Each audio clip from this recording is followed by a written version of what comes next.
The Syrian Wars were a series of 6 wars between the Seleucid Empire and the Ptolemaic Kingdom of Egypt, successor states to Alexander the Great's empire, during the 3rd and 2nd centuries BC over the region then called Coele-Syria, one of the few avenues into Egypt. These conflicts drained the material and manpower of both parties and led to their eventual destruction and conquest by Rome and Parthia. They are briefly mentioned in the biblical books of the Maccabees. Background: in the Wars of the Diadochi following Alexander's death, Coele-Syria initially came under the rule of Antiochus I Monophthalmus. In 301 BC, Ptolemy I Soter, who 4 years earlier had crowned himself king of Egypt, exploited events surrounding the Battle of Ipsus to take control of the region. The victors at Ipsus, however, had allocated Coele-Syria to Ptolemy's former ally Seleucus I Nicator, founder of the Seleucid Empire. Seleucus, who had been aided by Ptolemy during his ascent to power, did not take any military action to reclaim the region. Once both were dead, however, the successors became embroiled in war. First Syrian War. A decade into his rule, Ptolemy II faced Antiochus I, the Seleucid king who was trying to expand his empire's holdings in Syria and Anatolia. Ptolemy proved to be a forceful ruler and skilled general. In addition, his recent marriage to his court-wise sister Arsinoe II of Egypt had stabilized the volatile Egyptian court, allowing Ptolemy to successfully carry out the campaign.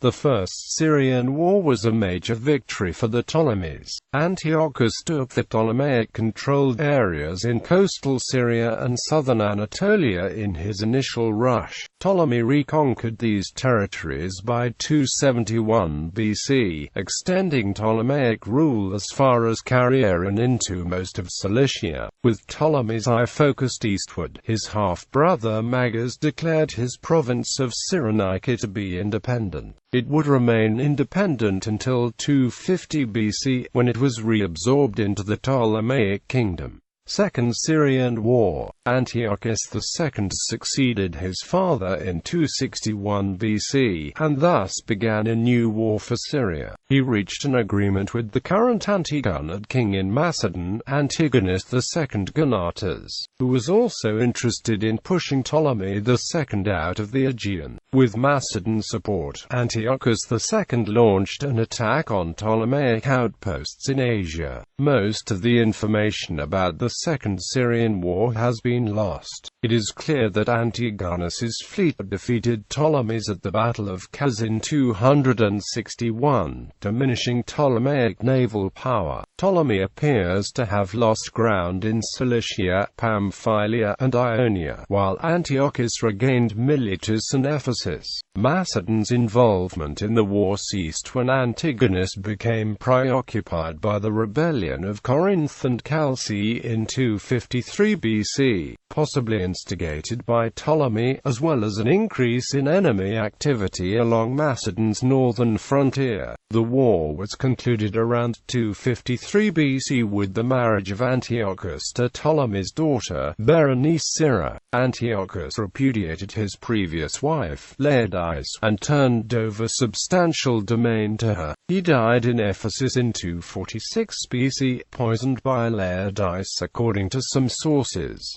Ptolemy II died in the same year. Third Syrian War, also known as the Laodicean War. The Third Syrian War began with one of the many succession crises that plagued the Hellenistic states. Antiochus II left 2 ambitious mothers, his repudiated wife Laodice and Ptolemy II's daughter Berenice Syra, in a competition to put the respective sons on the throne. Laodice claimed that Antiochus had named her son heir while on his deathbed, but Berenice argued that her newly born son was the legitimate heir. Berenice asked her brother Ptolemy III, the new Ptolemaic king, to come to Antioch and help place her son on the throne. When Ptolemy arrived, Berenice and her child had been assassinated. Ptolemy declared war on Laodic's newly crowned son, Seleucus II, in 246 BC, and campaigned with great success. He won major victories over Seleucus in Syria and Anatolia, briefly occupied Antioch, and, as a recent cuneiform discovery proves, even reached Babylon. These victories were marred by the loss of the Cyclades to Antigonus Gonatas in the Battle of Andros. Seleucus had his own difficulties. His domineering mother asked him to grant co-regency to his younger brother Antiochus Hierax, as well as rule over Seleucid territories in Anatolia. Antiochus promptly declared independence, undermining Seleucus's efforts to defend against Ptolemy. In exchange for a peace in 241 BC, Ptolemy was awarded new territories on the northern coast of Syria, including Coele-Syria, the port of Antioch. The Ptolemaic Kingdom was at the height of its power. Fourth Syrian War. Upon taking the Seleucid throne in 223 BC, Antiochus III the Great set himself the task of restoring the lost imperial possessions of Seleucid I Nicator, which extended from Greco-Bactrian kingdom in the east, the Hellespont in the north, and Syria in the south. By 221 BC, he had re-established Seleucid control over Media and Persia, which had been in rebellion. The ambitious king turned his eyes toward Syria and Egypt.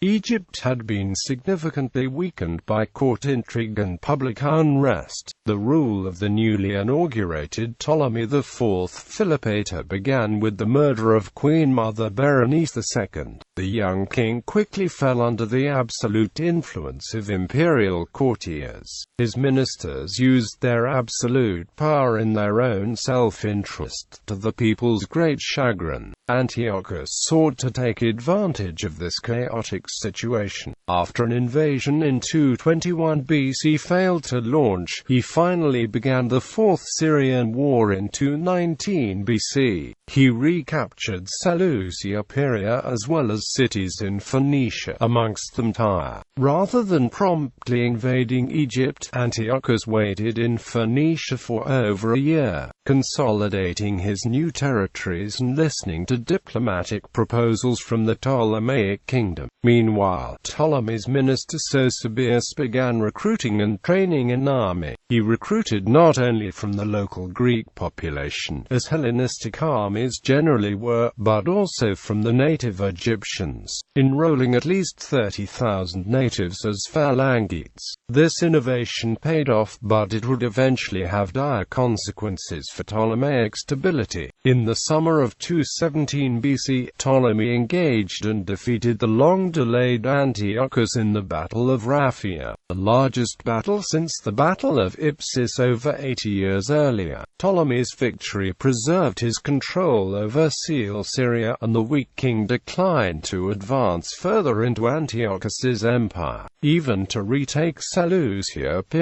the Ptolemaic kingdom would continue to weaken over the following years, suffering from economic problems and rebellion. Nationalist sentiment had developed among the native Egyptians who had fought at Raffia. Confident and well-trained, they broke from Ptolemy in what is known as the Egyptian Revolt, establishing their own kingdom in Upper Egypt, which the Ptolemies finally reconquered around 185 BC.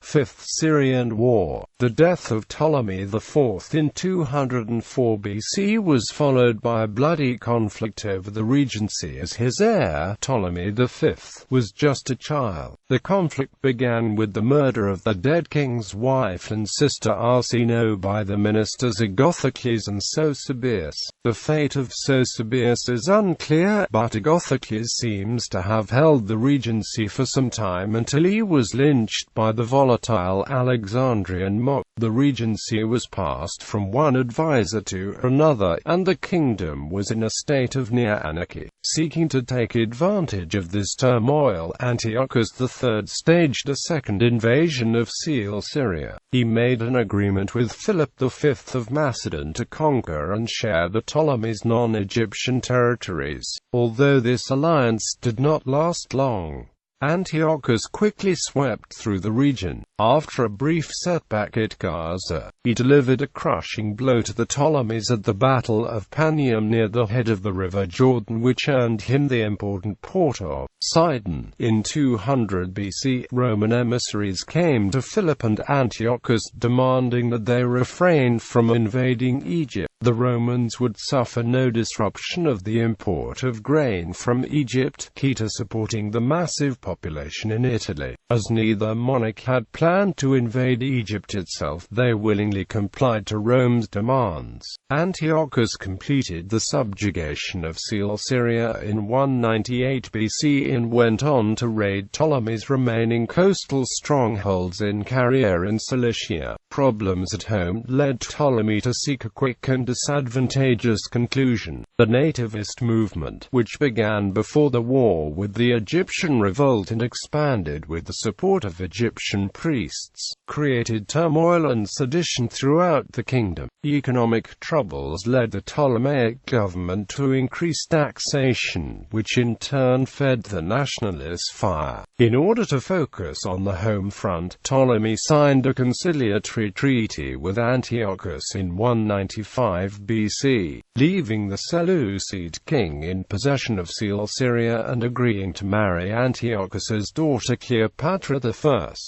Sixth Syrian War. The causes of this conflict are obscure. In 170, Julius and Linnaeus, the two regents of the young king of Egypt Ptolemy VI Philometor, declared war on the Seleucid ruler Antiochus IV Epiphanes. In the same year, Ptolemy's younger siblings Ptolemy VIII Physcon and Cleopatra II were declared co-rulers in order to bolster the unity of Egypt. Military operations did not begin until 169, when Antiochus quickly gained the upper hand, seizing the important strategic town of Pelusium. The Egyptians realized the folly in starting the war. Julius and Linnaeus were overthrown and replaced by two new regents, Commanus and Cineas, and envoys were sent to negotiate a peace treaty with Antiochus. Antiochus took Ptolemy VI under his guardianship, giving him effective control of Egypt. However, this was unacceptable to the people of Alexandria, who responded by proclaiming Ptolemy Physcon as sole king. Antiochus besieged Alexandria, but he was unable to cut communications to the city, so at the end of 169, he withdrew his army. In his absence, Ptolemy VI